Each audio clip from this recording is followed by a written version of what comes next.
Good morning friends. Wifi study team आप सभी का वेलकम करती है और आज का जो वीडियो है वो नरेशन के टॉपिक को लेकर के है। जैसा कि इसे हम रिपोर्टर स्पीच के नाम से भी जानते हैं और ये आपके लिए काफ़ी मददगार साबित होगा।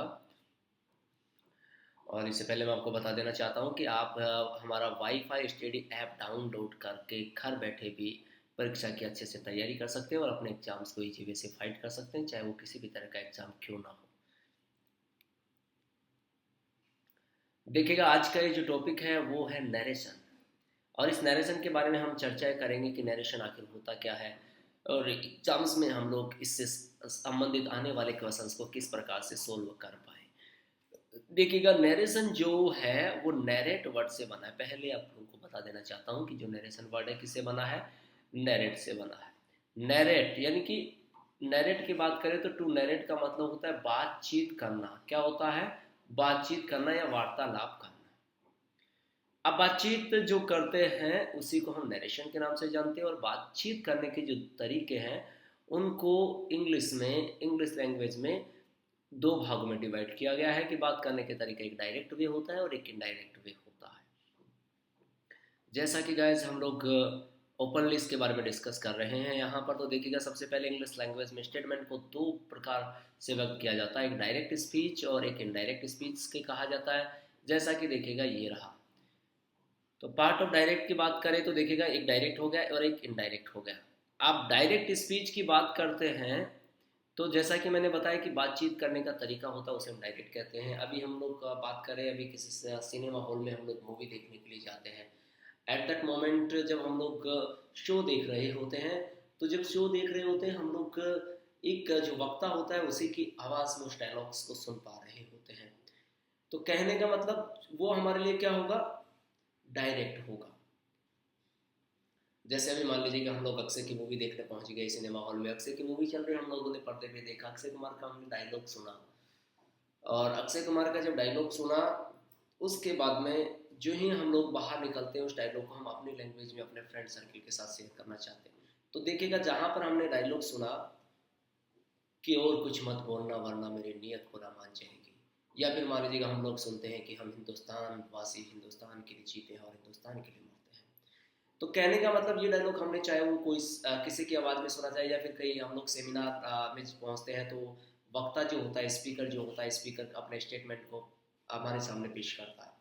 तो हम जब ऑडियंस के रूप में होते हैं तो कहने का मतलब एक तरीके से हम यहाँ पर स्पीकर को ले लेते हैं और यहाँ पर ऑडियंस। तो जो बोलने वाला होता है उसको स्पीकर और सुनने वाले को ऑडियंस कह दिया। और जब लोग बाहर जाने के बाद उसी की चर्चा करते हैं, उस एक्टर ने या उस एक्ट्रेस ने, या फिर हम लोग चर्चाएं करें उस जो स्पीकर था उन्होंने इस तरह से बोला, ये बोला, कहने का मतलब उस जो वर्ड होता है, जो डायलॉग होता है, उसे हम अपनी लैंग्वेज में यूज करते हैं और वही क्या कहलाता है, इनडायरेक्ट कहलाता है। कहने का मतलब शॉर्ट एंड स्वीट लैंग्वेज में कह सकते हैं कि जब किसी स्टेटमेंट को कहने के लिए स्वयं वक्ता प्रेजेंट होता है या वक्ता की आवाज़ में किसी कथन को सुना जाए वो डायरेक्ट स्पीच कहलाता है। किंतु उसी कथन को सुनने के बाद अन्यत्र जब श्रोता उसे अपने शब्दों में बयां करता है तो वो इनडायरेक्ट स्पीच कहलाता है। ठीक है गाइस, तो ये हमारा डायरेक्ट हो गया और इनडायरेक्ट हो गया, सो सिंपल हो गया। तो ये लैंग्वेज तो हमारे आईजी वैसे समझ में भी आ गई होगी। अब बात करते हैं आगे की। जब डायरेक्ट और इनडायरेक्ट हमारे समझ में आ चुका है, यानी कि एक तरीके से हम कह सकते हैं जैसे अभी बात की जा रही है, तो यहाँ पर देखिएगा ये हुआ स्पीकर और ये हुआ ऑडियंस, राइट गाइस? स्पीकर ने बोला, ऑडियंस ने सुना। किंतु अब देखिएगा ये ऑडियंस सुनने के बाद इस कथन को भी ऑडियंस को कह रहा है। अब ये बन चुका है स्पीकर और ये बन चुका है ऑडियंस, किंतु ये वाला स्पीकर गायब है। अर्थात हम चर्चाएं तो इसके बारे में कर रहे हैं ना, सो दैट अब बात इसकी कर रहे हैं मगर ये वहां प्रेजेंट नहीं है, तो इसकी वजह से ये क्या बन जाएगा, इनडायरेक्ट बन जाएगा। टू बी क्लियर, अर्थात हम किसी और ही के बारे में बातचीत कर रहे होते हैं। तो सबसे पहले बात करते हैं जो पार्ट ऑफ डायरेक्ट स्पीच, यानी कि डायरेक्ट स्पीच जो होता है उसमें दो तरह के वाक्य होते हैं, दो तरह के सेंटेंस माने जाते हैं। एक जो सेंटेंस होता है वो इन्वर्टेड कोमा के बाहर होता है और एक इन्वर्टेड कोमा के अंदर होता है। तो ये ध्यान रखिएगा, इन्वर्टेड कोमा क्या होता है ये भी ध्यान रखिएगा। इन्वर्टेड कोमा इसको बोला जाता है, ठीक है गाइस? तो ये हो गया हमारा इन्वर्टेड कोमा। अब इन्वर्टेड कोमा के अंदर जो भाग होता है उसको हम जानते हैं आर एस के नाम से, और इन्वर्टेड कोमा के बाहर जो होता है वो होता है आर वी। आर वी बोले तो रिपोर्टेड वर्ब और आर एस बोले तो रिपोर्टेड स्पीच। रिपोर्टेड वर्ब अर्थात उसके अंदर क्या होती है, वर्ब होती है, और जो दूसरा जो भाग होता है जो इन्वर्टेड कोमा के अंदर होता है उसे हम रिपोर्टेड स्पीच के नाम से जानते हैं, अर्थात वो हमारा कथन होता है कि क्या कहा गया उसके बारे में हम चर्चा करते हैं। ये जान लेना हमारे लिए बेहद जरूरी है क्योंकि आरवी के अकॉर्डिंग आरएस और आरएस के अकॉर्डिंग आरवी में चेंजेस होते हैं। सो दैट अगर हम लोग डायरेक्ट से इनडायरेक्ट को इजी वे में सोल्व करना चाहते हैं तो हमें इनके बारे में नॉलेज होना बेहद जरूरी है। अब बात करते हैं सबसे पहले आरवी की, तो देखेगा एक एग्जांपल लेते हैं, Jaya said to Shyam I love you. अब ये वाला जो भाग है ये देखेगा इन्वर्टेड कोमा के बाहर है, ये वाला जो भाग है ये यहाँ तक है, यहाँ पर कोमा लगा हुआ है, और ये वाला जो है आई लव यू, ये वाला जो वर्ड है ये इन्वर्टेड कोमा के अंदर है, राइट गाइस।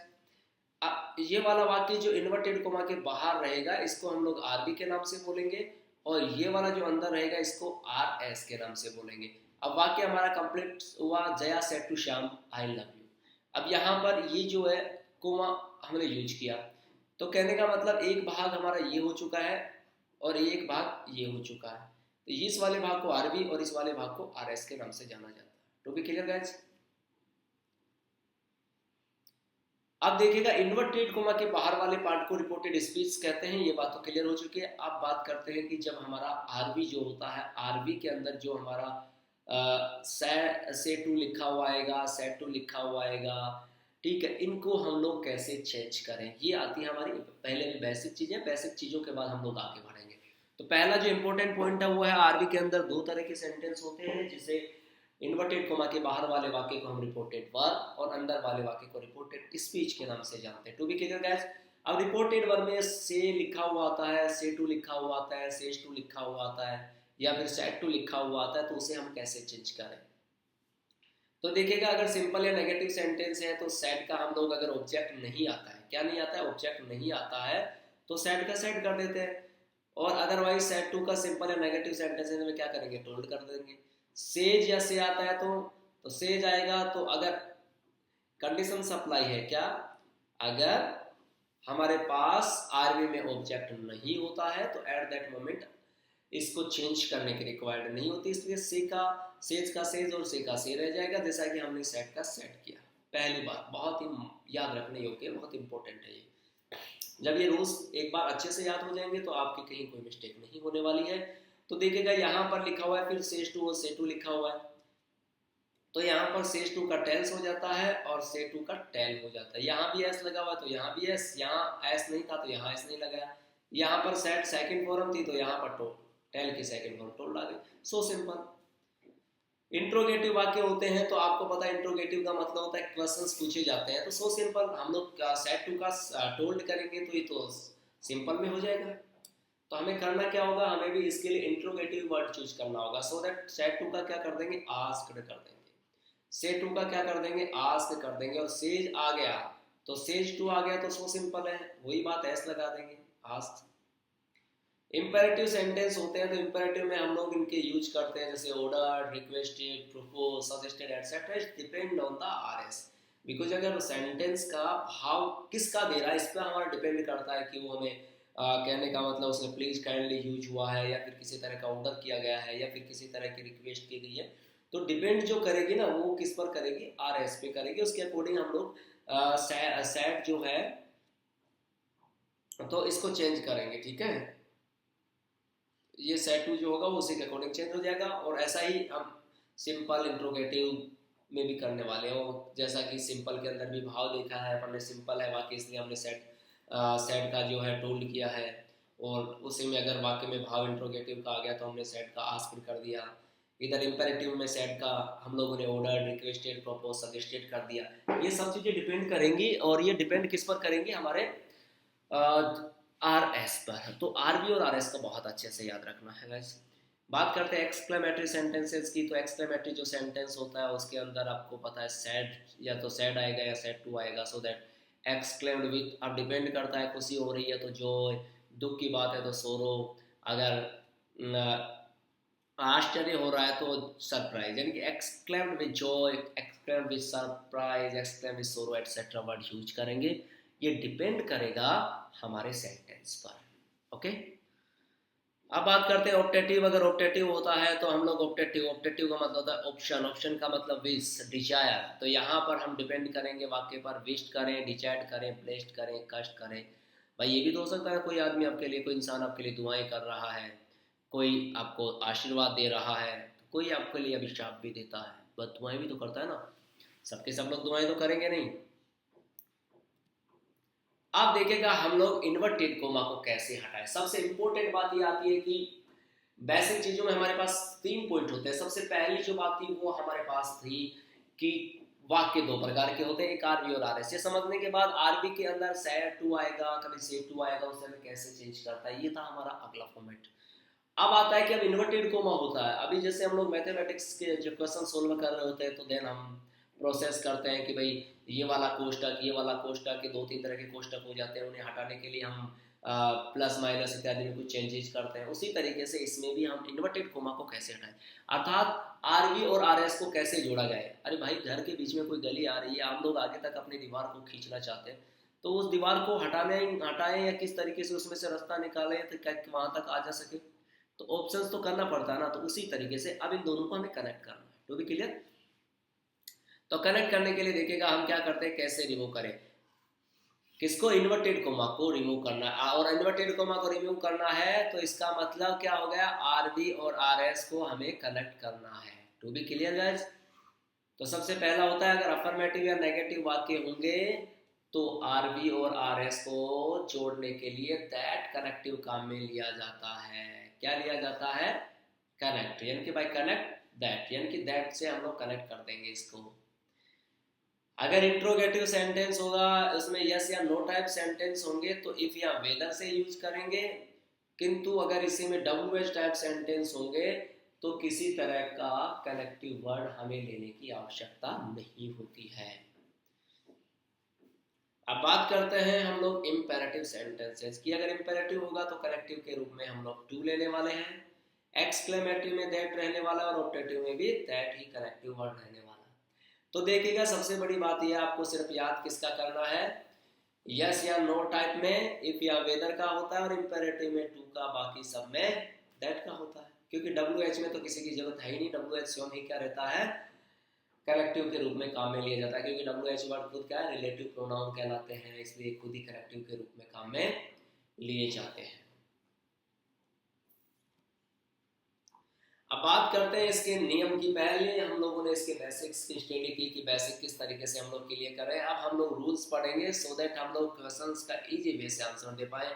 तो आई होप बेसिक आपका क्लियर होने के बाद यहाँ आपको कोई तकलीफ नहीं आने वाली है। और सबसे जो पहला नियम है वो है प्रोनाउन चेंजेस। बहुत इजी है किंतु कंफ्यूज करने वाला है। काफ़ी बार स्टूडेंट्स जो है इसमें बहुत ज़्यादा मिसगाइड हो जाते हैं, बहुत ज़्यादा प्रॉब्लम फेस करते हैं, उनके माइंड में इस तरह से कंफ्यूज क्रिएट करता है कि वो समझ नहीं पाते कैसे हो। बहुत ईजी है, बस थोड़ा सा दिमाग देना है, बस अपने दिमाग को एक जगह स्थिर रखिएगा, ईजी वे से आप लोग इसे समझ पाएंगे। इसका हमारा फॉर्मूला अगर इजी वे से हम लोग इसको करना चाहें तो इसका फॉर्मूला लिखा हुआ है SON/123। यहाँ इसको सन बटे 123 पढ़ने की रिक्वायर्ड नहीं है, हमें समझना अलग अलग तरीके से है, ठीक है। एस का के नीचे 1 लिखा हुआ है, ओ के नीचे 2 लिखा हुआ और एन के नीचे 3 लिखा हुआ है। एस का मतलब सब्जेक्ट और 1 का मतलब फर्स्ट पर्सन है यहाँ। तो कहने का मतलब अगर आर एस में फर्स्ट पर्सन आए, कौन सा पर्सन आए, फर्स्ट पर्सन आए, तो हम उसे आरवी के सब्जेक्ट के अनुसार चेंज करते हैं। टू बी क्लियर, जैसे हम लोग एक एग्जाम्पल लेते हैं, Radha said to Mona, I read a novel. आप देखिएगा ये वाला हमारा एक छोटा सा सेंटेंस है, हमें इसको कहने का मतलब यहाँ पर राधा, ये सेंटेंस ये वाला जो पार्ट बना हुआ है इसको हम लोग किसके नाम से जानते हैं, आरबी के नाम से जानते हैं गाइस। और ये वाला जो पार्ट बना हुआ है इन्वर्टेड कोमा के अंदर, इसको हम लोग आरएस के नाम से जानते हैं। To be clear. अब देखिएगा सबसे पहली बात तो ये है कि आगे का वाक्य देख करके हमें सेट टू चेंज करना है, जैसा कि हमने डिस्कस किया है अभी। टेबल के अंदर जो डिस्कस किया था। तो सेट टू जो है आगे का वाक्य हमारा अफर्मेटिव, इसलिए क्या हो जाएगा, टोल्ड हो जाएगा। तो क्या हो जाएगा, राधा, राधा के साथ बाद में क्या आ जाएगा, इनडायरेक्ट बनाते समय टोल्ड, और मोना का क्या रह जाएगा, मोना। तो राधा टोल्ड मोना। उसके बाद में इन दोनों को कनेक्ट करना है गाइस। तो कनेक्ट करने के लिए अभी जैसा कि हमने स्टडी की, अफर्मेटिव वाक्य हो, नेगेटिव हो तो किसका प्रयोग करेंगे, दैट का। यहाँ पर वाक्य अफर्मेटिव है इसलिए किसका यूज किया हमने, दैट का। अब हमारा रूल कहता है कि first person change according subject. I कौन सा पर्सन होता है, फर्स्ट पर्सन। तो I change according RB subject. तो आरबी का सब्जेक्ट क्या हुआ, राधा, और आरबी का ऑब्जेक्ट क्या हुआ, मोना। To be clear. तो राधा बोले तो सी, तो हम यहाँ पर क्या कर देंगे, आई की जगह सी कर देंगे। रीड जो है प्रेजेंट सिंपल को इंडिकेट करती है, यहाँ पास्ट टेंस इसलिए अभी टेंस चेंज करेंगे, इसके बारे में भी हम डिस्कस करने वाले हैं। तो यहाँ क्या हो जाएगा, यानी कि प्रेजेंट सिंपल किस में चेंज हो जाएगा, पास्ट सिंपल में। तो यहाँ सी का ये देखिएगा, रीड जो है वो ऐसे कैसे रह जाएगी, क्योंकि रीड रेड रेड इनकी सेकंड एक्शन भी क्या होती है, रीड होती है। तो ये क्या हो जाएगा, सी रेड। ओके, यानी कि स्पेलिंग इक्वल रहेगी, बस प्रोनाउंसिएशंस में इसको रेड बोला जाता है। और एन ओवल का एन ओवल रह गया। To be clear guys. अगर आई की जगह यू होता तो किसके अनुसार चेंज होता, मोना के अनुसार चेंज होता। ठीक है। तो कहने का मतलब first person change according RB subject, second person change according RB object, and third person change होगा क्या, बिल्कुल भी नहीं, क्योंकि नो लिखा हुआ है, नो से क्या होता है, नो चेंज। क्या होता है, नो चेंज। सो सिंपल सा है, क्योंकि हम थर्ड पर्सन में तो इनको चेंज ही करते हैं। To be clear, so that third person को चेंज करने की रिक्वायर्ड नहीं होती है। तो जो हमारा फॉर्मूला कहता है SON/1 2 3, अर्थात first person change according RB subject, second person according RB object, and third person no change. But यहाँ पे एक इंपॉर्टेंट बात है, आपको ये पता होना चाहिए कि फर्स्ट पर्सन क्या होता है, थर्ड पर्सन क्या होता है, सेकंड पर्सन क्या होता है। ये मालूम नहीं होगा तो चेंज किसको करोगे आप लोग, सबसे बड़ी बात तो यहाँ पर है। तो इसके बारे में नॉलेज होना बहुत ही जरूरी है।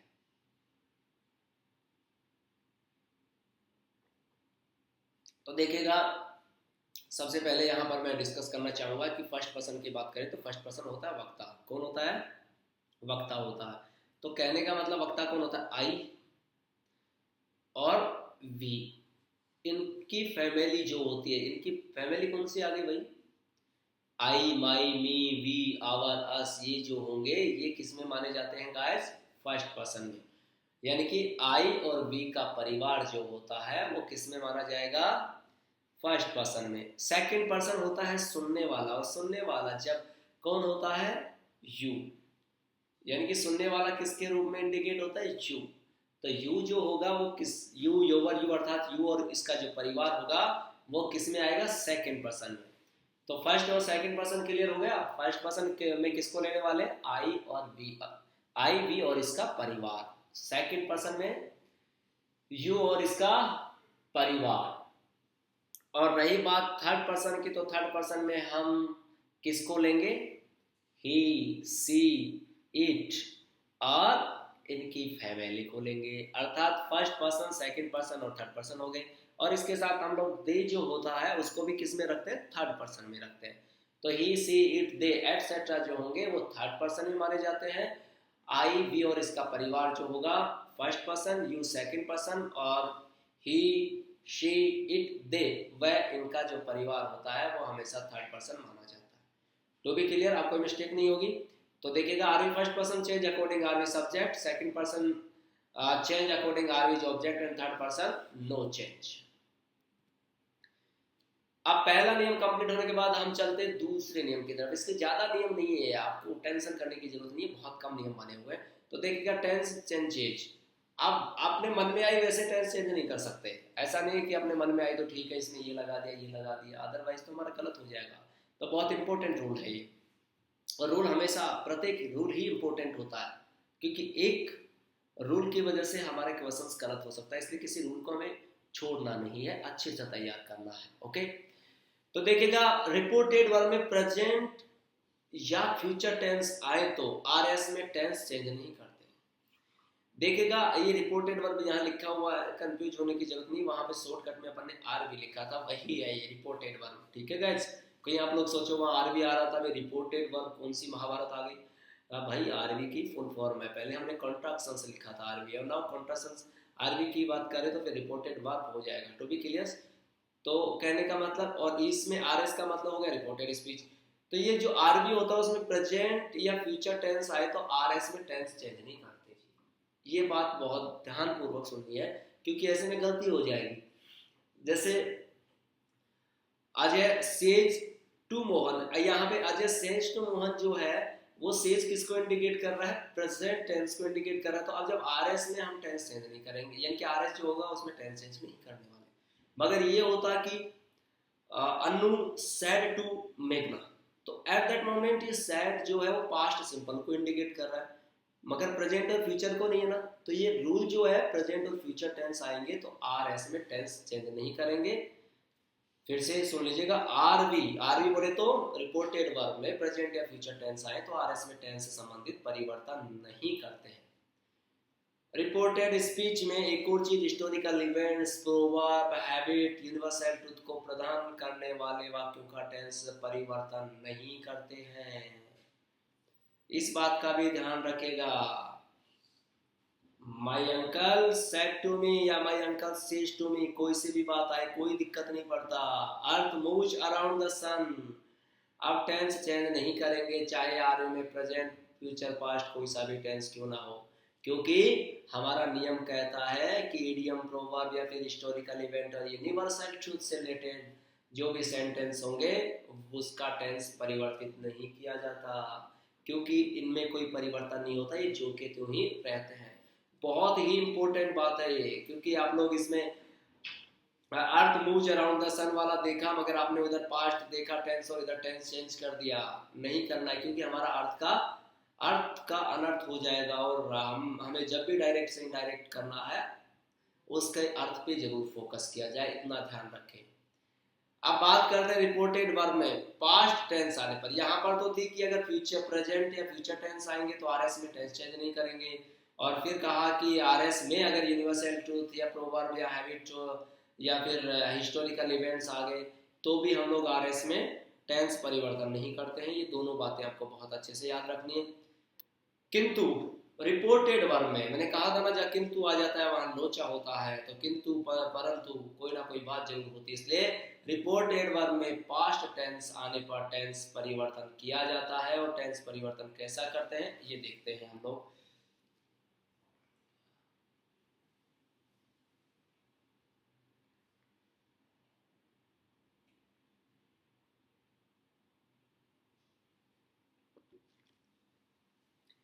देखिएगा, अगर डायरेक्ट स्पीच में सिंपल प्रेजेंट टेंस आता है ना, कंडीशन अप्लाई जरूर करनी है। ये कब लागू होंगे, जब आरवी में पास्ट टेंस आएगा तो ये टेबल है वो लागू होगी, और आरवी में प्रेजेंट और फ्यूचर टेंस आएंगे तो ऐसा नहीं करना है, इस बात का ध्यान रखना।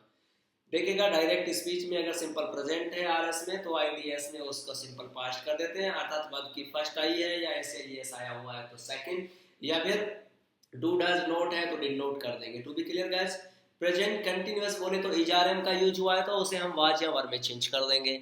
अगर प्रेजेंट परफेक्ट अर्थात हैज या हैव आया है तो उसे हम लोग हैड में चेंज कर देंगे। अगर हैज या हैव प्लस बीन आया है तो हम लोग किस में चेंज कर देंगे, इसको हैड बीन में कर देंगे।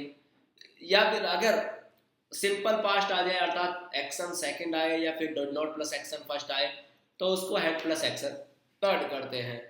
अगर ऑलरेडी वाज या वर आ जाए तो हम क्या करेंगे, हैड बीन का प्रयोग करेंगे। और अगर शैल, विल, कैन, मे एटसेट्रा आते हैं तो शुड, वुड, कुड और माइट कर देते हैं, तो इनमें से चूज करेंगे। तो ये हमें ध्यान में रखना है, टफ नहीं है, बहुत सिंपल है, इजी वे से समझ में आ जाएगा। सिंपल को पास्ट में बदलना है, बस इतनी सी कहानी है, इजी वे से याद हो जाएगा। ज़्यादा इतनी सारणी पे ज़्यादा आपको दिमाग लगाने की जरूरत नहीं पड़ेगी। सिंपल टेंस आएगा अर्थात कहने का मतलब प्रेजेंट टेंस का जितने भी पार्ट चलेंगे वो पास्ट में परिवर्तित हो जाएंगे बस। और पास्ट सिंपल आएगा तो पास्ट परफेक्ट, और पास्ट कंटिन्यूस आएगा तो past perfect continuous. Shall, will, can में आया तो इनका भी हमें पास्ट रूप करना अर्थात शुड, वुड, कुड और माइट। अब तीसरा जो रूल बचा हुआ है, इसके 3 रूल हैं जो इम्पोर्टेंट है। पहले और दूसरे रूल के बारे में हम लोग डिस्कस कर चुके हैं, अब रूल नंबर 3 पे चलते हैं, बहुत ईजी है। टाइम एंड डिस्टेंस को लेकर के है। किसको लेकर के? टाइम एंड डिस्टेंस को लेकर के है। तो टाइम एंड डिस्टेंस की बात की जाए तो देखिएगा, जैसे कहने का मतलब नज़दीकी दर्शाने वालों को दूरी बताने वालों में, आज को कल में, कल को उससे भी कल में, इस तरीके से हम यूज करते हैं। लाइक अगो, बिफोर, कम, गो। जनरली बहुत कम काम में लेते हैं और जनरली ऐसा लेते हैं। टुडे का, दैट डे, दिस का, दैट, दीज का, दोज, हैंस का, थेंस, जस्ट का, then, just now, just then. बस नाउ को याद रखो, नाउ से देन हो गया तो जस्ट अपनी जगह रह जाएगा। Tomorrow, the next day. Yesterday का, the previous day. Next day, the following day. Last year, the previous day. ये टुमारो, यस्टरडे, नाउ, ये इत्यादि जो वर्ड है ना, ये 3-4 वर्ड है, ये बहुत ज़्यादा पूछे जाते हैं एग्जाम्स में, तो इन पे आप ज़्यादा फोकस करें। देखिएगा डायरेक्टली बेसिक के बारे में हमने स्टडी की कि बेसिक के बारे में एक बार फिर से मैं रिवाइज करवा देना चाहता हूँ आपका। सबसे पहले हमने पढ़ा कि जो नरेशन होता है वो नरेट वर्ड से बना है, जिसका मतलब होता है बातचीत या वार्तालाप। अब ये बात करने के बाद हम लोग पहुँचे हैं पहले नियम पर, जहाँ पर हम लोगों ने सिंपल वे में बातचीत की है कि जब भी हम लोग इसे सोल्व करना चाहते हैं तो बेसिक चीज़ें ध्यान होनी चाहिए। और डायरेक्ट से इनडायरेक्ट बनाते वक्त सबसे पहले हमें मालूम होना चाहिए कि आरबी और आरएस क्या होता है। इन्वर्टेड कोमा के बाहर वाले वाक्य को आरबी के नाम से जानते हैं और अंदर वाले को आरएस के नाम से जानते हैं। इनके कनेक्टिव वर्ड अलग अलग होते हैं। जैसे सिंपल सेंटेंसेज होते हैं तो दैट काम में लेते हैं। अगर इंट्रोगेटिव हैं तो इफ या वेदर लेते हैं। अगर इंट्रोगेटिव में डब्ल्यू एच टाइप है तो डब्ल्यू एच जो का तो रहता है, उसमें कोई कनेक्टिव लेने की रिक्वायर्ड नहीं होती। और अगर यहाँ पर हम चर्चाएं करना चाहें कि अगर वाक्य अलग तरीके से आ रहे हैं तो इम्पेरेटिव है, उसमें टू ले रहे हैं हम लोग, एक्सक्लेमेटरी में दैट ले रहे हैं। रूल्स की बात की, पहला रूल हमने प्रोनाउन चेंजेस पढ़ा है, सो एन ऑब्लिक 1 2 3, यानी कि first person change according RB subject, second according RB object and third person no change. उसके बाद में हमने डिस्कस किया कि टेंस चेंजेज, अगर आरबी में प्रेजेंट या फ्यूचर टेंस आते हैं तो हम टेंस संबंधित कोई परिवर्तन नहीं करते हैं, किंतु आरबी में पास्ट टेंस आने पर आरएस में टेंस चेंजेज हो जाते हैं। जैसा कि हमने पढ़ा कि प्रेजेंट के जितने भी रूप होंगे वो पास्ट में बदल जाएंगे। सेल, कैन, विल ये होंगे, ये इनका पास्ट रूप हो जाएगा। शुड, कुड, वुड में इनका माइट हो जाएगा। और पास्ट सिंपल आ गया तो पास्ट परफेक्ट, और पास्ट कंटिन्यूस तो पास्ट परफेक्ट कंटिन्यूस। तीसरा हमारा टाइम एंड डिस्टेंस था, जिसके अंदर अपन ने पढ़ा टुडे का डेट डे हो गया, दिस का दैट हो गया, दिस का दोज हो गया, इस तरह से नाउ का देन हो गया। To be clear guys. तो ये याद होने के बाद आप सिंपल सा है, देखो ज़्यादा टफ नहीं होगा, आराम से इजी वे से हम लोग इसे कर पाएंगे। तो देखिए एग्जाम्पल के तौर पे देखते हैं, जैसे चूज द करेक्ट डायरेक्ट इंडेक्ट। यहाँ पर आपके सामने इंपेरेटिव सेंटेंस भी आ जाएंगे, ऑप्टेटिव भी आ जाएंगे, एक्सक्लेमेटरी भी आ जाएंगे, सो दैट यहाँ हमें समझने में आसानी हो जाएगी। सैड, देखिएगा यहाँ पर एक हम लोग वर्ड ले लेते हैं आई। यहाँ पे देखिएगा एक थोड़ा सा आई लिखा हुआ है। I said to the boy don't teach the god. अब देखिएगा यहाँ पर ये जो था वर्ड बना हुआ था वो यहाँ पर छोटा सा सेंटेंस बना हुआ है, और छोटा सा सेंटेंस क्या है? I said to the boy don't teach the dog. अब इसे हमें किस में बनाना है? इनडायरेक्ट स्पीच में बनाना। ये डायरेक्ट स्पीच में वाक्य बना हुआ है। सबसे पहली बात तो हमें ये होनी चाहिए कि वाक्य किस तरीके का है। तो अगर ये वाक्य आपको समझ में आ जाएगा तो इम्पेरेटिव, ये वाक्य कैसा? इम्पेरेटिव सेंटेंस है। इम्पेरेटिव सेंटेंस में क्या आता है? वाक्य की शुरुआत या तो वर्ब की फर्स्ट से होती है या डोंट प्लस एक्शन फर्स्ट से होती है। तो यहाँ पर देखिएगा I said to the boy don't teach the dog. अब हमें ऑप्शन इंपेरेटिव सेंटेंस दे रखा है, तो सिंपल सी बात है, इंपेरेटिव सेंटेंस में हम सेड का क्या करते हैं? वाक्य में ऑर्डर का भाव है तो ऑर्डर, रिक्वेस्ट का भाव है तो रिक्वेस्टेड, और सजेस्ट का भाव है तो सजेस्टेड करते हैं। और प्लीज काइंडली वर्ड दिए हुए थे तो उनको हटा देते हैं। अब गाइस यहाँ पर डोंट टीच द डॉग, अब लड़के को आपने ये कहा तो यहाँ उसको रिक्वेस्ट तो हो नहीं रही। अब देखिएगा पहला जो इसका ऑप्शन दे रखा है, इस ऑप्शन 4 ऑप्शंस में चुना आई टोल्ड द बॉय, तो टोल्ड वाला तो ऑप्शन हो ही नहीं सकता। इस पे आपको नजर ही नहीं मारनी, अपना टाइम वेस्ट नहीं करना बिल्कुल भी। आई आस्क्ड, अब आस्क्ड आप लोगों का थोड़ा सा लगता है किंतु लास्ट में भी कोई क्वेश्चन मार्क नहीं है, आपने देखा होगा, क्योंकि ये सेंटेंस का इंपेरेटिव है, इसलिए इस पे भी आपको फोकस करने की रिक्वायर्ड नहीं है। फिर इसमें भी आस्क्ड लिखा हुआ है तो यहाँ पर भी हमारा मामला नहीं बैठ रहा। अब चौथे पे हम लोग जाते हैं आई ऑर्डर्ड है, क्योंकि ये टीच वाला जो किसको इंडिकेट कर रहा है? इंपेरेटिव सेंटेंस है, तो ये ऑर्डर को कर रहा है, तो सेड टू की जगह हमने क्या कर दिया? ऑर्डर। तो आई ऑर्डर द बॉय। आप देखिएगा इनका कनेक्टिव वर्ड क्या होता है?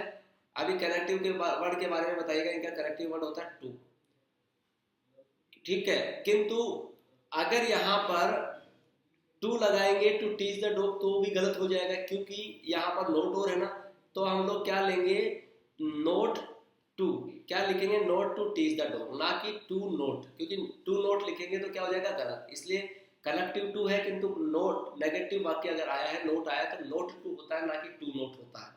इस बात का आप विशेष ध्यान रखें। इसलिए हमारा आंसर क्या होगा, I order the boy not to teach the boy. और बाई चांस ये वाक्य होता office, the officer said to, no sorry, the commander said to his soldiers move। तो इसमें क्या करते हैं, कोई भी बड़ा अधिकारी अपने से छोटे अधिकारी को कोई भी बात कहता है तो हमेशा आदेश मानी जाती है, ऑर्डर माना जाता है। तो यहाँ पर सिंपल सी बात है, तो क्या हो जाएगा, कमांडर, या अगर ऑफिसर लेंगे तो ऑफिसर ऑर्डर हिज सोल्जर्स, और मूव है तो क्या हो जाएगा, कनेक्टिव वर्ड टू, तो क्या हो जाएगा, टू मूव। या फिर ऐसा कहीं डॉक्टर, यही एग्जांपल ऐसा होता है, doctor said to his patient, और फिर कहता take this medicine for good health. तो यहाँ पर डॉक्टर अपने पेशेंट को क्या कह रहा है, वाक्य का भाव क्या कह रहा है, यहाँ पर हमें सलाह दी जा रही है, सजेशन कर रहा है, डॉक्टर सजेशन कर रहा है कि भाई अच्छी हेल्थ के लिए ले लो। तो यहाँ पर प्रेशर नहीं है ना, प्रेशर नहीं है तो ये सजेशन है। तो यहाँ पे क्या कर देंगे, doctor advise his patient to take, अब दिस का दिस नहीं रहेगा, दिस का क्या हो जाएगा, दैट, क्योंकि दिस टाइम और डिस्टेंस का रूल अप्लाई होगा ना, इसलिए दिस का क्या हो जाएगा, that medicine for good health. तो इस तरह से हम लोग इसको सोल्व करेंगे। अगला देखिएगा, shall I carry your bag, he said to मी।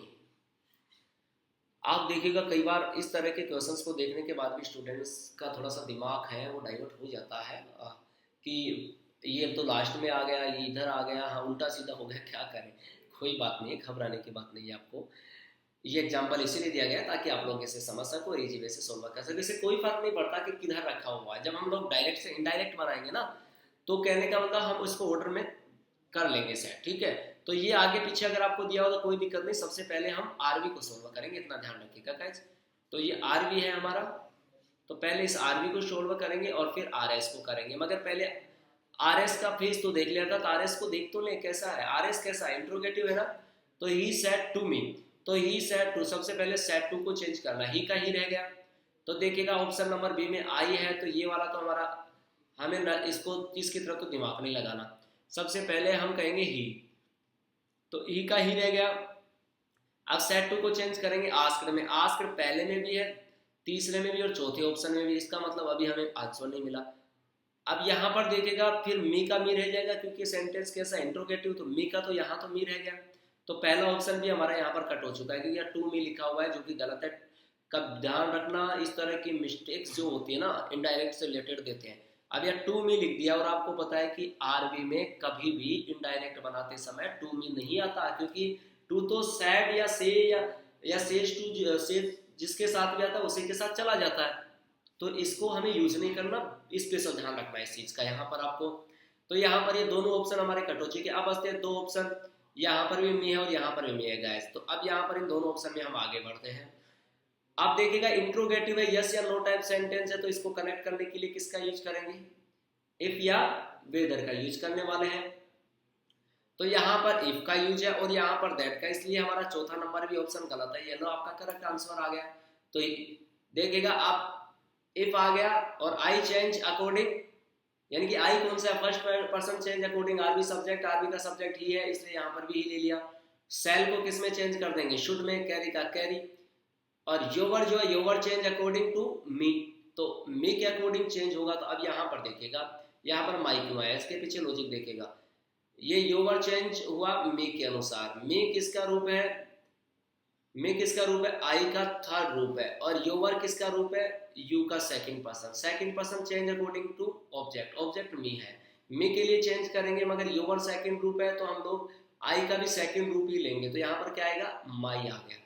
यहाँ पर फर्स्ट रूप होता तो उसके हिसाब से लेते, और थर्ड रूप में होता यू, तो थर्ड रूप के हिसाब से हम लोग यहाँ पर लेते। समझ गए क्या, जिस रूप में यहाँ पर ऑब्जेक्ट आएगा उसी तरह से उसी रूप में हमें चेंज करना होता है। अगर यहाँ पर आई सेकंड रूप में होता तो ही का हम सेकंड रूप लेते, अगर थर्ड रूप में होता तो हम ही का थर्ड रूप लेते। ठीक है, इस बात का हमें ध्यान रखना है। तो रूल के अकॉर्डिंग हमारा जो करेक्ट आंसर है वो कौन सा आ जाएगा, सी ऑप्शन करेक्ट है। ओके गाइस, और आप देखिएगा हाँ काफ़ी सारे स्टूडेंट्स इस बात को लेकर के भी टेंशन में रहते हैं कि अब यहाँ पर तो ऊपर वाक्य इंट्रोगेटिव था और यहाँ पर मैं ये क्या कर रहा हूँ, यहाँ लास्ट में क्वेश्चन मार्क यूज करूँ या नहीं करूँ। गाइस आपको क्वेश्चन मार्क यूज नहीं करना है क्योंकि पहले वाक्य इंट्रोगेटिव था, किंतु अब यहाँ पर वाक्य सिंपल बन चुका है। यहाँ पर ये जो इफ है वो करेक्टिव का काम कर रहा है, सो दैट यहाँ पर ये वाक्य सिंपल है। ठीक है, तो यहाँ पर हमें इंट्रोगेटिव मार्क जो है वो यूज नहीं करना है। टू बी क्लियर, अगला देखते हैं what a lovely house. What a lovely house, अब ये व्हाट ए लवली हाउस किसको इंडिकेट कर रहा है? अब इसने यहाँ पर हमें ऑब्जेक्ट ये नहीं दिया कि आर बी क्या करना है, सिर्फ आर एस एस दे दिया। कोई दिक्कत नहीं, यहाँ हम अपने हिसाब से कर सकते हैं। ऐसे कई बार सेंटेंस आएंगे, इसीलिए इस सेंटेंस को आपके लिए दिया गया है। अब ये जो है लास्ट में ये मार्क लगा हुआ है, ये किसको दर्शाता है? एक्सक्लेमेशन को दर्शा रहा है। इट मीन्स आपको कोई भी अगर अचानक कोई चीज़ देखोगे तो आपको वाह अच्छी चीज़ देखोगे, सरप्राइज होगा ना, तो और कोई अच्छी खुशी मिलेगी तो आप क्या करोगे?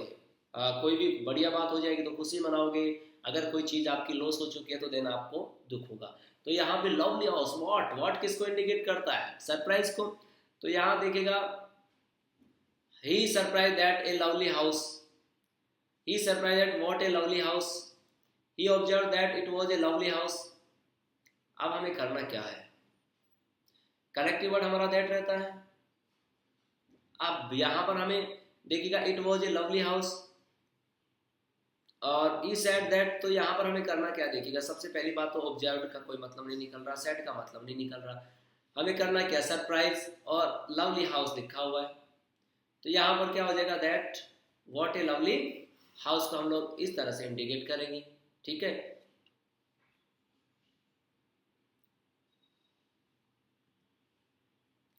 लक्की said to Rajesh sir you are very intelligent. ये हमारा अगला सवाल है। अभी देखिएगा, अभी अपन ने किया था व्हाट ए लवली हाउस, इसमें हम लोग कोई भी ऑब्जेक्ट ले सकते हैं, जैसे ही सेड ले लिया, तो यहाँ पर देखिएगा ही ऑप्शन लिखा, ऑप्शन के अकॉर्डिंग आप अपने हिसाब से ले सकते हैं ही। अब जैसे he observe that it was a lovely house, ठीक है, या फिर व्हाट ए लवली हाउस, ठीक है। ही सेड, सेड डायरेक्ट आ नहीं सकता क्योंकि हमारा क्या होता है? एक्सक्लेमेटरी सेंटेंस होते हैं, तो उसमें हम लोग किसे यूज करना है? सरप्राइज से यूज करेंगे। तो इस बात का हमें स्पेशल ध्यान रखना है। और अगला जो सवाल हम लोग सोल्व कर रहे हैं वो है Lucky said to Rajesh sir you are very intelligent. तो लक्की प्रेज्ड राजेश, यहाँ पर देखिएगा हमारे पास में ऑप्शंस है, ये हमारा आर बना हुआ है, ये आर एस बना हुआ है। अभी जल्दबाजी कभी नहीं करनी, देखिएगा लक्की तो लक्की रहेगा, किंतु यहाँ पर जो वाक्य का भाव है उसके अनुसार करेगा। तो लक्की सेड टू राजेश सर, अब लक्की ने राजेश से कहा तो वो सर की तारीफ कर रहा है, रेस्पेक्टफुली प्रेज्ड कर रहा है, या लक्की रेस्पेक्टफुली प्रेज्ड।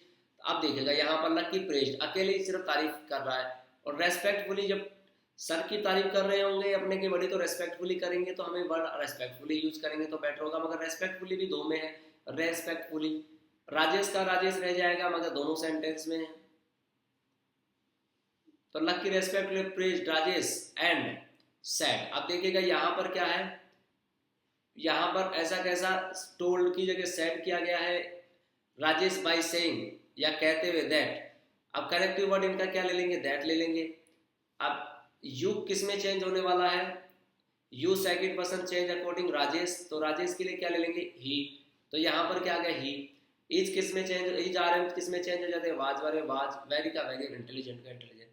तो कहने का मतलब यहाँ पर हमारा जो वाक्य करेक्ट निकल करके आ रहा है वो कौन सा आ गया? सिंपल सा आ गया, बी आ गया। कैसे आ गया देखिएगा, लक्की का लक्की हो गया और इसने अपने सर की तारीफ कर रहे हैं तो रेस्पेक्टफुली प्रेज्ड करेगा, सो सिंपल। तो हमने रेस्पेक्टफुली प्रेज्ड ऐसा कैसा लिख दिया, किसकी जगह? सेड टू की राजेश की राजेश हो गया। और फिर कहा ना यहाँ पे देखिएगा करेक्ट एंड सेड और कहा, क्योंकि यहाँ पे वाक्य हमें अपनी तरफ से कनेक्ट करना पड़ेगा। और फिर यहाँ पे कनेक्टिव वर्ड दैट लेंगे तो दैट आ गया। अब ये जो यू है वो यू चेंज होगा, you second person change according object, object है राजेश, तो राजेश के लिए क्या आएगा? ही आएगा। तो इसलिए ये वाला तो ऑप्शन यहाँ पर गलत हो गया। अब यहाँ पर क्या आ गया? ही। इज आर एम चेंज हो गए, वाज वन में अर्थात टेंस चेंज हो गया, वेरी का वेरी हो गया, इंटेलिजेंट का इंटेलिजेंट हो गया। अगला सवाल है my sister said let us solve some more questions. देखिएगा अगर इस तरह के सवाल आते हैं कौन से? लेट अस, तो लेट्स वाले जो भी सेंटेंस होते हैं उसमें देखिएगा हम लोग सेड टू जो होता है उसकी जगह हम काम में लेते हैं सजेस्टेड। क्या लेते हैं? सजेस्टेड या फिर प्रोपोज्ड। ये डिपेंड करता है वाक्य के भाव पर। प्लस में ये जो अपना वर्ड लिखा हुआ है लेट, इसकी जगह हम लोग मॉडल करते हैं शुड यूज करते हैं। और जो अपना एस एपोस्ट्रोफी एस लगा हुआ है, इसकी जगह हम लोग वी या दे में से एक चूज करने वाले हैं। तो यहाँ पे एक्स्ट्रा रूल अप्लाई नहीं करने, इस तरह से रूल अप्लाई करने। बाकी वो वाले रूल जो हैं वो तो ऐसे कैसे रहने वाले हैं, ठीक है ना, वो तो इक्वल रहेंगे टेंस से संबंधित इत्यादि वगैरह, या टेंस ऑलरेडी हम लोग या शुड लेंगे, ठीक है, वो चीज़ों को हमें यूज करने की रिक्वायर्ड नहीं होगी यहाँ पर। और बाकी टाइम एंड डिस्टेंस वगैरह जो भी होंगे वो हम यूज करते हैं। तो देखिएगा माई late us solve some more questions. तो यहाँ पर भाव किसका हो रहा है, सजेस्ट का हो रहा है, प्रोपोस्ट का हो रहा है। तो देखिएगा माई सिस्टर सजेस्टेड दैट। अब पहले वाक्य में लेट लिखा हुआ, लेट जो का तू नहीं आता, क्योंकि लेट की जगह हम क्या करने वाले हैं, शुड। और इनका कनेक्टिव वर्ड हमेशा क्या रहता है, इनका जो इन लेटेस्ट वाले वाक्यों का कनेक्टिव वर्ड भी दैट रहता है, इस बात का ध्यान रखिएगा। तो ये पहला वाक्य तो हमारा गलत हो गया अकॉर्डिंग रूल्स। दूसरा है my sister propose to solve some more question, तो हमारा रूल इसमें भी अप्लाई नहीं हो रहा। फिर my sister propose solving some more question, ये भी अप्लाई नहीं हो रहा। माई सिस्टर सजेस्टेड दैट, अब ये देखेगा सजेस्टेड, ठीक है, फिर कनेक्टिव वर्ड दैट आ गया, टू बी क्लियर। अब मैंने बताया था कि एस की जगह एपोस्ट्रोफी एस की जगह दे या वी ले लेंगे, तो यहाँ पर ले लिया दे। और लेट की जगह शुड मॉडल यूज हो गया, बिल्कुल राइट, हमारा जैसा रूल कहता है। सोल्व ऐसा कैसा आ जाएगा, सम मोर क्वेश्चंस, तो हमारा ऑप्शन नंबर डी एक्यूरेट है। तो हमारा करेक्ट आंसर होगा D option. My daughter said give me some rupees, तो बेटी ने क्या की है, पैसों की डिमांड की है या फिर रिक्वेस्ट की है। अब देखिएगा माई डॉटर का माई डॉटर रह गया, अब रिक्वेस्टेड, इनका जो आता है वो आता है टू।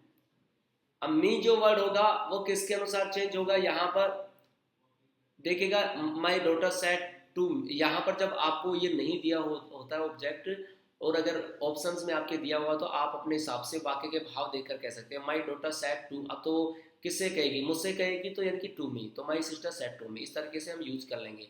अब मी जो है सब्जेक्ट है, ये चेंज किसके अनुसार होगा, इसके अनुसार होगा, तो हम लोग इसके अकॉर्डिंग करेंगे। तो माई डॉटर, तो माई के अकॉर्डिंग माई डॉटर के अकॉर्डिंग इसको चेंज करने वाले हैं।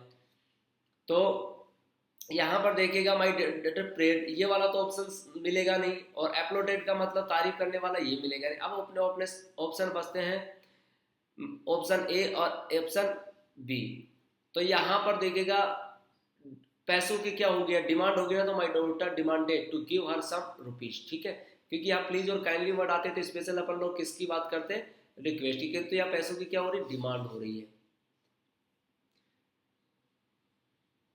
अब ये देखिएगा अगला एग्जाम्पल है,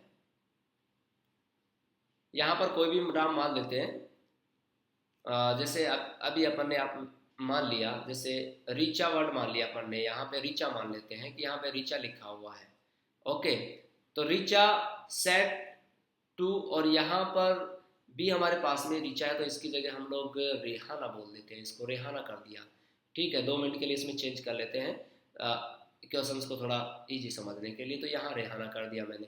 फिर इसको अपन लोग इससे भी समझेंगे, रुचि सेट टू रीचा से भी समझेंगे, ठीक है। तो यहाँ पर देखेगा वाई वर यू क्राइंग, ये हमारा सवाल है, और हमने यहाँ पर कर दिया रीचा और यहाँ पर कर दिया रेहाना, और यहाँ पर वाही वर्ड है, तो वाही वर्ड से सीधा सा है कि ये इंट्रोगेटिव सेंटेंस हो गया, और इंट्रोगेटिव में कौन सा हो गया, डब्ल्यू एच टाइप हो गया। तो पहली बात तो सेट टू को हमें आस्क्ड में चेंज करना है, मगर अब यहाँ देखिएगा आस्क्ड चारों ऑप्शंस में लिखा हुआ है। देखो ऑप्शन देखने के बाद हमारा क्वेश्चंस का आंसर इजी हो जाता है, किंतु चारों में ये लिखा हुआ है, तो यहाँ तक तो हमारा हमें प्रॉब्लम है। तो यहाँ पर देखो रीचा सेट टू रेहाना तक तो हम लोगों ने कर लिया, ये चारों में लिखा हुआ है। अब देखते हैं इनका कनेक्टिव वर्ड वाई, तो वाही भी चारों में है। अब देखिएगा पहले ऑप्शन जो है, पहले ऑप्शन में लिखा हुआ है you, you change according Rehana, तो रेहाना बोले तो सी, तो सी पहले ऑप्शन में, दूसरे में नहीं, इसलिए दूसरा ऑप्शन कट हो चुका है। तीसरे में सी है और चौथे में भी सी है। अब यहां तक तो सही है। अब देखिएगा यहाँ पे पास्ट सिंपल टेंस आता है, तो हम उसको किस में चेंज करते हैं, ओ सॉरी, पास्ट सिंपल आता है तो किस में करते हैं, पास्ट परफेक्ट में। और पास्ट कंटिन्यूअस जो आता है तो उसको पास्ट परफेक्ट कंटिन्यूअस में चेंज करते हैं। बोले तो वाज या वर जब आएंगे तो क्या कर देंगे, उसको हैड बीन में चेंज कर देंगे। तो यहाँ पर वर है तो वर के हिसाब से क्या होना चाहिए, हैड बीन होना चाहिए। तो देखिएगा इस पहले ऑप्शन में नहीं है, तो इसलिए ये भी कट हो गया। ऑप्शन नंबर 4 में हैड तो है मगर बीन नहीं है, इसलिए ये भी गलत हो गया। अब हमारे पास ऑप्शन बचा सिर्फ सी। तो सी हमारा क्या है, करेक्ट आंसर। तो कहने का मतलब ये है कि अगर आप रूल का फॉलो करेंगे तो आपका गलत हो ही नहीं सकता, इजी वे से कर आपके आंसर से निकलेंगे टकाटक टकाटक, आप बिल्कुल करोगे ये भी सही ये भी सही। किंतु कब करेंगे, जब हम लोग रूल का फॉलो करेंगे। और रूल ज़्यादा टफ नहीं है, बहुत सिंपल से है। देखो इजी वे से हम अंदाजा लगा सकते हैं, चार ऑप्शन से होते हैं। गुड मॉर्निंग ही सेड, अब देखिएगा ही सेड गुड मॉर्निंग। अब हम लोग इसको ये भी कह सकते हैं ही सेड टू मी भी कह सकते हैं, या direct he said good morning, कोई प्रॉब्लम नहीं पड़ता। तो इस ये हो गया आरबी और ये हो गया आरएस। कोई व्यक्ति आपको गुड मॉर्निंग कह रहा है तो वो आपके लिए क्या कर रहा है, अगर यहाँ पर सर होता या फिर कोई भी वर्ड होता उसके अकॉर्डिंग यूज करते। तो कहने का मतलब हमारे लिए क्या कर रहा है, विश कर रहा है। और अगर यही बात अगर कहने का मतलब कोई बात होती जैसे an old lady said to me may you live long, तो ऐसे मोमेंट पे क्या हो जाता, यानी कि ओल्ड लेडी ने अगर कहा है तो क्या हो जाएगा, एंड ओल्ड लेडी अगर कहेगी तो ब्लेस्ड करेगी, अर्थात ब्लेस्ड हो जाएगा, आशीर्वाद देगी। तो यहाँ पर ये वाले जो वाक्य है वो है ऑप्टेटिव सेंटेंसेस। तो सिंपल सी बात है, सैड टू की जगह क्या करेंगे, विश्ड करेंगे या ब्लेस्ड करेंगे या कष्ट करेंगे, ठीक है। तो यहाँ पर सिंपल सा है, ई सैड का सैड तो आएगा नहीं, तो पहले नंबर वाला तो गलत हो गया हमारा ऑप्शन। दूसरे में टोल्ड है, ये भी नहीं आएगा। अब बचते हैं दो option, he wished he wished he wished. तो मी का मी रह गया। अब देखिएगा इसमें आ गया गुड मॉर्निंग डायरेक्ट, जबकि हमें पता है कि ऑप्टेटिव सेंटेंस में करेक्टिव के रूप में हम दैट को काम में लेते हैं। तो दैट सिर्फ इसी में, दैट गुड मॉर्निंग, तो हमारा ऑप्शन डी सही हो गया। अर्थात इसमें जो गुड मॉर्निंग ई सेड वाले का ऑप्शन 4 नंबर सही है। अब अगले की तरफ बढ़ते हैं, Shalini sad I have a bike. अब देखिए शालिनी सैड का सैड रह जाएगा, इसमें कोई दिक्कत नहीं है, क्योंकि जैसा हमने जैसा एक्सपर्ट्स की राय है, जैसा कि ग्रामर के रूल्स बने हुए हैं कि जब ऑब्जेक्ट नहीं होता तो जरूरी नहीं कि हम इन्हें चेंज करें, जो का त्यों रख देते हैं। तो शालिनी का शालिनी, ये यहाँ तक तो चारों में सेम है। आप देखिएगा वाक्य सिंपल है इसलिए करेक्टिव वर्ड दैट है, बिल्कुल राइट। आई चेंज अकॉर्डिंग शालिनी, इसलिए सब में सी आएगा, ये भी ठीक है। अब हैव जो है ये किस में चेंज होना चाहिए, ये बात है, क्योंकि हैव का भी हैज में तो चेंज होता नहीं है। ये भी क्योंकि यहाँ पे पास्ट सिंपल, यहाँ पे पास्ट टेंस है तो यहाँ पे टेंस चेंज होगा, इसलिए पहला ऑप्शन गलत। तीसरे ऑप्शन में हैज हैड बाइक ये लिखा हुआ है, जबकि यहाँ पर हमारा रूल क्या कहता है कि हैव यहाँ पर हैज और हैव के रूप में जो होता है वो फर्स्ट वैसे एक्शन टाइप में होता है, ये हेल्पिंग वर्ब के रूप में नहीं है। तो सिंपल सा है कि हैज हैड आएगा नहीं। और इसमें हर हेड का सिस्टम ही खत्म, ये तो पहले से ही वाक्य हमारा यहीं पे एंड हो गया था, क्योंकि हर नहीं आएगा। अब हैज या हैव आया तो इसका फर्स्ट रूप हैज है और हैव है, तो सेकंड रूप क्या हो जाएगा, हैड। तो कहने का तो present simple change into past simple, तो यहाँ पर हैड ए बाइक, इसका मतलब ऑप्शन बी हमारा करेक्ट है। Akshay said to sap you will not come with us. तो अक्षय यहाँ पर देखिएगा वाक्य कौन सा है हमारा, सिंपल है, ये आरबी हो गया और ये आर एस हो गया। गाय जब यहां पर देखे तो अक्षय का अक्षय हो गया, सेट टू का इसमें देखिएगा ऑर्डर लिखा हुआ एक में टोल्ड लिखा हुआ है, एक में नन ऑफ दीज। तो अक्षय का देखिएगा ऑर्डर वगैरह वाले वाक्य कब होते हैं, जब हमारा इंपेरेटिव सेंटेंस होता, तो ऑर्डर वाला तो कैंसिल हो गया। टोल्ड वाले की बात करते हैं तो यहां पर देखिएगा टोल्ड हमने लिख लिया, टोल्ड और प्लस में सेप का सेप आ गया। कलेक्टिव वर्ड साधारण वाक्य तो दैट लिख लिया। यू चेंज अकॉर्डिंग सेप इसलिए ही आ गया। आप देखिएगा विल का क्या होना चाहिए, वुड होना चाहिए, मगर यहाँ पे विल लिखा हुआ इसलिए ये ऑप्शन गलत है। अब यहाँ पर देखिएगा वुड, यहाँ पर क्या लिखा हुआ, दे, वुड का वुड आ गया, नोट का नोट, कम की जगह कई बार गो करते हैं विथ, और अस चेंज अकॉर्डिंग अकॉर्डिंग अक्षय, मगर अक्षय सिंगुलर इसलिए इसका अस के लिए हम लोग किसका यूज करेंगे, दे मान करके देम का यूज करेंगे। तो यहाँ पर क्या हो जाएगा, यू के लिए चेंज शेप है इसलिए यहाँ पर इसमें ऑप्शंस में ही आना चाहिए था, मगर यहाँ दे लिखा हुआ है इसलिए ऑप्शन ये भी नहीं आ सकता, क्योंकि यहाँ पर ही आना चाहिए था, इसलिए हमारा करेक्ट आंसर होगा नन ऑफ दीज। और अगर यहाँ पर हम दे की जगह ही कर देते हैं तो हमारा करेक्ट आंसर हो जाएगा सी।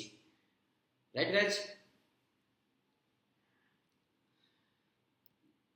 आई होप ये वीडियो आपके लिए बहुत ही मददगार साबित होगा। इसके बाद आप नरेशन से संबंधित जो भी सवाल हैं उसे आसानी से कर पाएंगे। और कीप कंटिन्यू योर प्रैक्टिस, आप जानते हैं ना practice makes a man perfect, तो आप कंटिन्यू वर्क कीजिएगा। और जैसा कि वर्क इज वर्शिप और हमेशा hard work always page, so keep continue work. और मुझे उम्मीद है कि वीडियो आपके लिए बहुत ही मददगार साबित होगा। आपने अगर हमारे यूट्यूब चैनल को सब्सक्राइब कर लिया है तो बहुत ही शुक्रिया। जिन्होंने अभी तक नहीं किया है उन्हें ज़रूर बताएं और ज़्यादा से ज़्यादा इसको सब्सक्राइब करें, सो दैट आप लोग इसका फ़ायदा उठा सकें, इसका लाभ उठा सकें और एग्ज़ाम्स को आसानी से फाइट कर सकें। इसी उम्मीद के साथ वाईफाई टीम आप सभी का शुक्रिया अदा करती है और आप सभी स्टूडेंट्स को ऑल द बेस्ट।